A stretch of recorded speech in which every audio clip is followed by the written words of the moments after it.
e nel suo sguardo c'è viva città. Buongiorno contessa Giovanna, chissà, chissà, chissà, se le giornate fredde che ho passato, lei finalmente le riscalderà.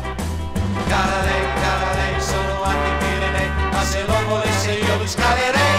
Allora contessa Giovanna, l'onore metterò completamente a sua disposizione e dai suoi piedi il mondo piegherò.